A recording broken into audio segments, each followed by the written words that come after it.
Here in Toronto, we know that remote learning is taking a real toll on students. A survey of TDSB students from grades 6 through 12 showed that they're feeling more unhappy, nervous, and worried about the future, more so than they were last spring. Now, in a moment, we'll speak with a guidance counselor about what he's seeing and hearing from students. But first, Mary Weens went to meet up, socially distanced, of course, with Bilqis yesterday in the rain. She's a grade 10 student who's been feeling a deepening sense of loss. Well, I think personally, at the start of the pandemic, I felt like everyone was encouraging each other to become a better version of themselves because we had so much free time. Hey, we should start eating more healthy. We should start working out more.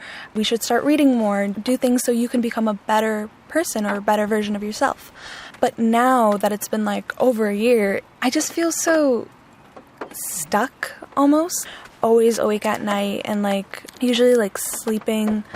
Like I take a lot of naps during the day, so like I'll sleep like 1 or 2 hours during the day. I never really find myself like accomplishing the goals that I wanted to in the beginning of the pandemic. And what was the turning point for you? Was it the second or this latest lockdown? What was the turning point? For sure the turning point was not like this lockdown. It was our lockdown in January. It was the second quadmester for my school and I had English and I was enjoying that class a lot. My teacher was super kind. I loved school in person. Like I was participating. I was having a good time. So when we were back online, I felt like that connection between my teacher and I was like kind of severed because of like that screen, this wall between us. So I couldn't like ask for help as easily as I could in person. And it must have been a real sense of loss, too, with a teacher that you were really feeling a good connection with, to feel as though you couldn't make that connection on the screen, eh? Mm-hmm, yeah, precisely. In like grade 8, I remember my friends and I, we had this one teacher where we like absolutely loved. We would go to her like during lunch like once a month and we'd like, just tell her everything, like all the drama that was going on in school. And like now I feel like I cannot do as I did with my grade 8 teacher to like some of my high school teachers, you know? Yeah. What about your friends? Tell me about the conversations with them and where you guys as a group are. I actually changed my friend group throughout the pandemic, and I know a lot of people have as well. Like there wasn't a lot of effort being put into our friendship, so like we didn't want to text all the time. Well, it went from like FaceTiming every single night to like FaceTiming once a week to like once a month to like never. Do you sometimes just feel sad? Yes, I do. Oh gosh, I feel sad like a lot more than I used to because of the amount of losses that there were. I lost my like volleyball season with my team last year in grade 9. We had like so much fun playing and like laughing, and like I didn't get to experience that in grade 10, and I don't know for sure if we're going to be able to experience that in grade 11. So I think in my generation there is a lot of like sadness and like this overwhelming feeling that we all like hold with us because of this pandemic. What's the time of day that it really sets in? Definitely in the morning during my first class. Like I'll just be sitting there and I'm trying my best to pay attention and I'm taking my notes, trying my best to participate, even though it's like kind of difficult. Like I don't know what happened with online, but my like anxiety to like present just like went through the roof. I'm afraid to present to everyone because I feel like I don't know what I'm talking about, and every time I speak I feel like I don't make sense. And now I'm like looking at this like blank wall and like, oh god, what are people thinking?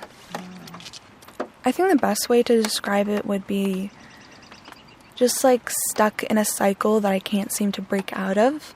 It's not sadness, it's not like pure happiness, it's not like depression, it's not anxiety. It's just I'm stuck in this point where like I don't know what to feel and I don't know how I can like move on to that point where I do feel more happy than I feel numb.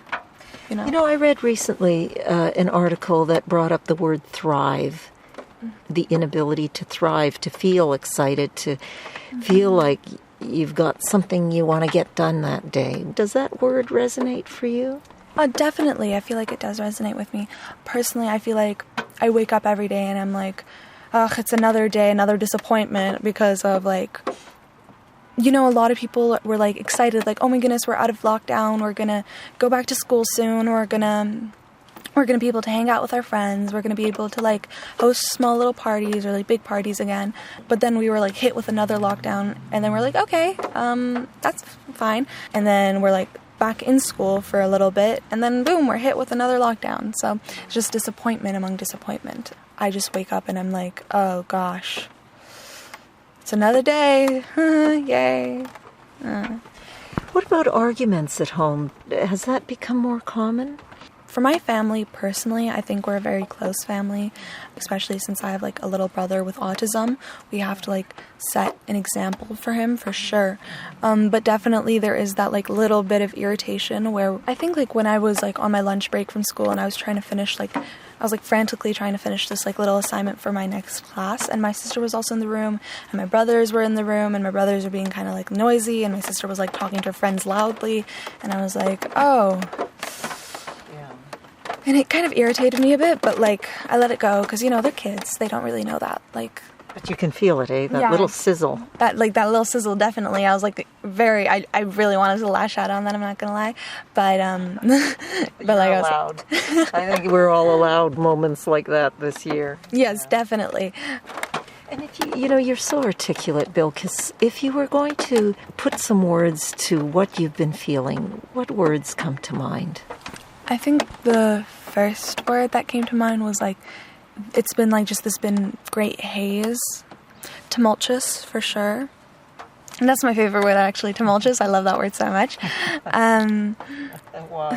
It's the way when you say it, it just like makes your cheeks like a little, it's like biting into a lemon when you say tumultuous. I don't know, for me, I love that. That's so nice. It perks you up. Yeah, it perks me up. I love that word. My grade 8 teacher, Miss Hatsi Petrus, actually taught me about that word. Yeah, shout out, Miss Hatsi. Love you. Miss you. Anyways. The teacher you were so fond of. Yes, definitely. Yes, it's a very tumultuous time for sure. And sorrow and like that storm cloud, like that big black cloud, to use like a metaphor, kind of. It's heavy for sure.